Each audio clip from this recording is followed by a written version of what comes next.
حضرت موسی خطی آدم میگه در عالم روح در زمان کلیمیش زنده بودنش بحث کردن، گفتن انت آدم، تو پدری ما آدمی؟ گو بله. گو تو سبب شدی ما جنت بر اومدیم، تو اگر همون درخت چقه نمیشتیم و در عذاب نبودیم.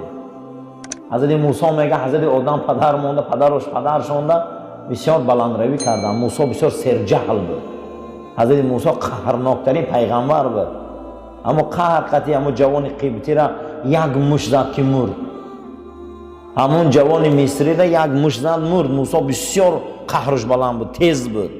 از بعضی علما رو بینید تیزن. حضرت موسی هم خیلی پیغمبر بود. همون جوان قبطی را بسیار حد گذرون که یک مش زد جانش برآمد. همون جانش برآمدن در روز قیامت نزد خدا در شفاعت کردن نمیتونست که ما یک خطا کردم و این نباشه از روی جان میام همین خیلی همین کارا کرد. یک آدم یا آدم شوخی هم خیلی میکنه یا از روی چیز مقصدش این نیست، قصدی و کشتن نیست. روز قیامت میگفته پروردگار من شفاعت کردن نمیتونم، اخی من یک کاری خطا دارم، همون جوان قبطی را یک مش زدم مرد. انمی کاری کردگیش شفاعت کردن نمیتونستن، اما رسول الله می کار کردگی نیستن. پیامبر ما عمرشان بسیار حلیم بودن، مهربان بودن، برای خداوند تاج شفاعت داد چونن. میگن که ادبگاه محبت ناز و شوخی برنامه آورد، درگاه خدا شوخی ندارد. بزرگا رو بینید چه احتیاط میکنن. حضرت آدم ده میگه بلند روی کرد، حضرت آدم میگه سکوت کردن، بعد از او سرشان برداشتن گفتن انت موسی، تو موسایی، تو همون نازنین خدایی که به جبرئیل گپ میزنی. بسیار وصف تا فهمیدیم. خدا ده تو الواح داد، تورات دادن. و بله، و در تورات چی خواندی نسبتی آدم علیه السلام؟ گفت 40 سال پیش از آفریدن آدم من در تورات خواندم که ولی آدم در زمین وجود نداشته. خدا مخلوقی را خلق میکنه با نام آدم، او را جنت میدراره، آدم از او درخت میخوره به اختیار خودش. آدمی که خدا او را نزدیکترین مخلوقش خلق کرده، او را عاشق و محبوبه، آدم پروردگارش نافرمانی میکنه. من خواندم گفت بنابر سبب اختیار خودش ای جنت میبراید. این در مقدرات آدم بوده، همی چی که خودش اختیار میکنه، همش ای تقدیرش بوده. گوه ای چی بوده؟ گوه ای تقدیر. گوه چون من سرزنش میکنی؟ آخره تقدیری منده بوده همی چیز. میگه در همین حالتی که تقدیر ده که گفت موسی پایان آمد، آدم موسی ده میگه بلند دلیل آورد. یکی از اخلاقهای مسلمان امروز قضا و قدر ده ایمان آوردن است. حضرت امام ابو حنیفه گفته است که هر کس که قضا و قدر ده ایمان بیاره، او انسان از جقیش قلب، از دودیلگی و شکاکی و بی‌معنی خلاص میخوره. خیلی بچه‌ت میمره، زنت میمره، فقیر میشی، قشاق میشی، بانکرات میشی. حتی حضرت عمر رضی الله تعالی عنه گفته بود است که خداوند تقدیر خلایق نویساند 50,000 سال پیش از آفریدن زمین و آسمان. چند سال پیش نوشته بوده؟ 50,000 سال پیش از آفریدن زمین و آسمان تقدیر خلایق نوشته بوده است. حتی یک خندیدنشان گفت، حتی که یک غمگین شدنشان هم نوشت. ما باید مسلمان ها تسلیم شویم. آخی تقدیر وصفه، مجبوری نیست که مثال عبدالله همین روز مسجد می بیایه حتما نه. وصف کرده اگه که عبدالله فلان سال به دنیا می بیا، انم خیلی مسجد بنیاد می شود، به اختیار خودش مسجد می بیا، به اختیار خودش در صفا می شینه. خدا در بین 18,000 عالم یگانه مخلوقی که او را اختیار داده ای آدم هم. غیر آدم یگان مخلوقش اختیار نداره. ما دا اختیار داده گه خدا. دیگر هر یک او را خداوند با واسطه گن اداره میکنه. با واسطه چی اداره میکرده؟ یا شیر میبیا، چند بچه میمونه، چند زن میگیره، چند قدر آهو را میخوره، چند قدر حیوانات را میخوره، کجاها را میگیره، راهبری میکنه، بچه دیگر جاندارا را میکشه. کارش درسته، یگان کارش خطا نیست. فردا نزد خدا آدم جوابگری نداره و ایوی گن کار میکنه.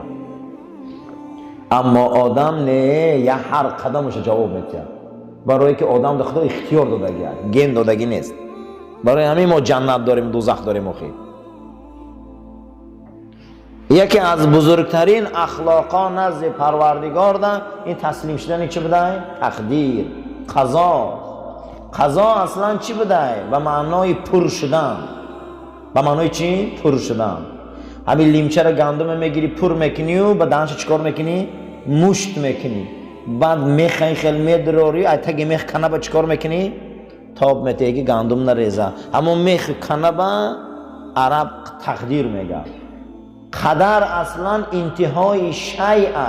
من همین ورق دیدم، من همین قضا ورق از اینجا نقطه سر میکنی به این نقطهش میبیایی، این نقطه به این نقطه تقدیره، یعنی که تمام شده. می درونی ده سفیدی و نوشتن گیره که میبینی ایره قضا میگم، یعنی خدا ما را بر وقتی قضا و قدر کرده. لیچه ما را بستگی او ما کی به دنیا میبیاییم، چی میخوریم، چی میپوشیم، چی عمل میکنیم، چی حرکت میکنیم، در آیین ما مسلمان ها همش ای جانب خدا هست. فقط ما او را کسب میکنیم. حتی که یک انسان میخیزه لبش میماله، یک انسان میخیزه سرش شانه میکنه، همه این خدا قدر کرده، این تقدیر کرده. این فقط خیزه همیه را کسب کردیسته، این بر وقت خدا خلق کرده گه. ما میخیزیم میریم تورات کردیم آمدیم در این شام شیشتیم، این خدا بر وقتی خلق کرده گه. ما کسب کردیم میرم، ما آفرنده فعلا نیستیم، ما هیچی نیستیم، ما فقط اداره میشیم از جانب او. کسی همین ده ایمان بیاره برادر، او اخلاق اسلامی داره، او مسلمان است. کسی گوه که نه همه این بنده می آفره و ایدین میبرو. ما رنگ دیگر فیلسوفا و دیگر دین مقصد دیگر آینای به معنی اقباری نیستیم که ما می آفریم. همه این الله می آفره. ایره میگفتن چی؟ قضا و قدر. یکی از بلندترین اخلاق مسلمان ایمان داشتن به قضا و قدر بوده است. امروز لقمه گرم خوردی، خانه داری، در داری، ماشین داری، توفیق داری، هدایت داری، پیشروی داری، نعمت و بزرگی داری، این در تقدیرت قضا کرده بوده خدا تو را، قلم رفته بوده. اگر نداری، فقیری داری، بیماری داری، رنج داری، مصیبت داری، هیچی نداری، این دم راضی شوبنده که این قضا در رفته بوده است. از همه چیزی بد در قضای الهی این حرص است. چه عزیزان؟ حرص. هر کس باید برای زنش کار کنه، برای کودکش کار کنه، برای زندگیش کار کنه، باید حرص داشتگی باشه. این کفره.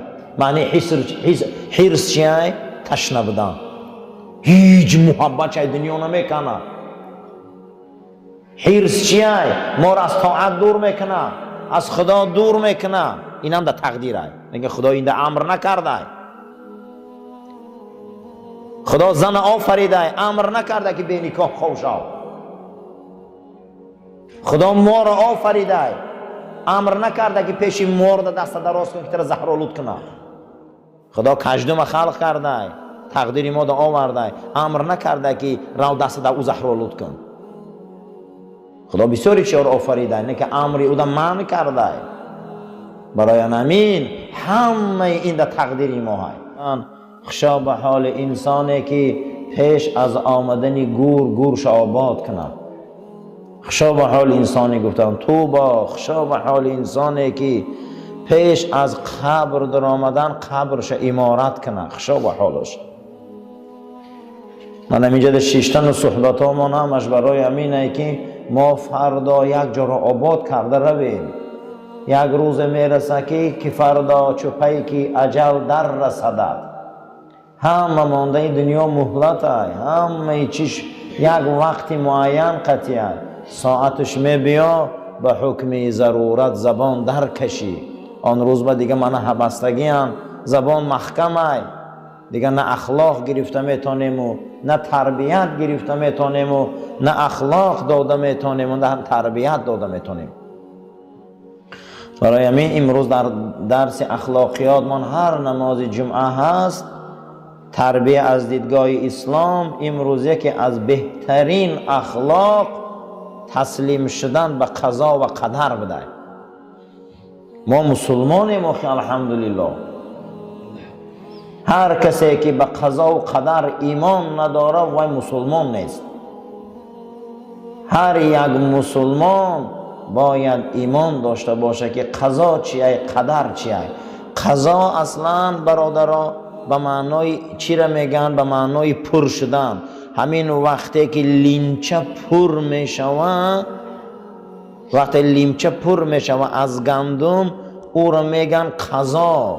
وقتی مخچه را میگیری در دهن لیمچه میندازی ای پایانی او کنب میبندی و سخت میکنی، نام همون مخچه و بند میگن قدر. خوش فهمیدی آخی؟ زندگی ما بر وقت لیمچه شده که زیق نشوید. کسی خرسان میشه، کسی زیق میشه، کسی پول میوه، کسی گدا میشه، کسی پشپا میخوره، کسی به ایمان میمره، کسی به ایمان میمره. چیزی که در زندگی هست درو لیمچه ده هسته و بر وقت دهنش بستگی هم. ما باید زیق نشویم آخی. یک انسان 24 ساعت و 12 ماه کار میکنه، یکیش دو نمیشه. خدا چی کار کنه؟ از روی حکمت میکنه. بیچاره یک انسان 10 سال دعا میکنه یکانش تغییر نمیشه. روزای جمعه ما درسای اخلاق و تربیت داریم. هر مسلمانی که تربیت نداره ایمانی او ضعیفه. هر مسلمانی که تربیت نداره نماز او ثواب نداره. هر مسلمانی که تربیت نداره روزه او ثواب نداره. روز قیامت نماز هم وزن میکنن، تربیت هم وزن میکنن. روز قیامت روزه رو وزن میکنن، اخلاق و تربیت هم وزن میکنن. پیغمبر صلی الله علیه و سلم در حدیث صحیح فرمودند که یگان چیز وزبین تر روز قیامت از تربیت و اخلاق ندیدم وزنش وزبین. نماز نگفتن، حج زکات نگفتن، تربیت گفتن. خشا به حال مسلمانه که اخلاق و تربیت بلند داره. کنونت که امکان گفتار هست بگو ای برادر به لطف و خوشی. امروز خدا زبان ملایم کرده گپای نغز گوی، گپای خوب گوی. یا گپ گوین که پگه در کار شوه.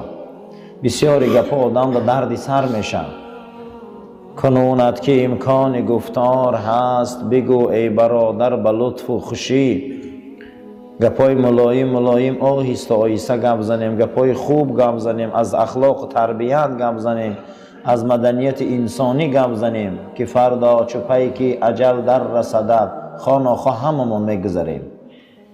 امروز های فردا های بیگاه های 1 سال های 10 سال های 50 سال های هیچ کس در این دنیا برادرها ابدی نمیمونه که فردا چپایی که اجل در رسدد همه ما از دنیا میگذاریم. به حکم ضرورت زبان در کشی آن روز ما ضرورت داریم، دیگر گم زده نمیتونیم، دیگر ما نصیحت کرده نمیتونیم، دیگر این خیل صفای نماز شیشته نمیتونیم.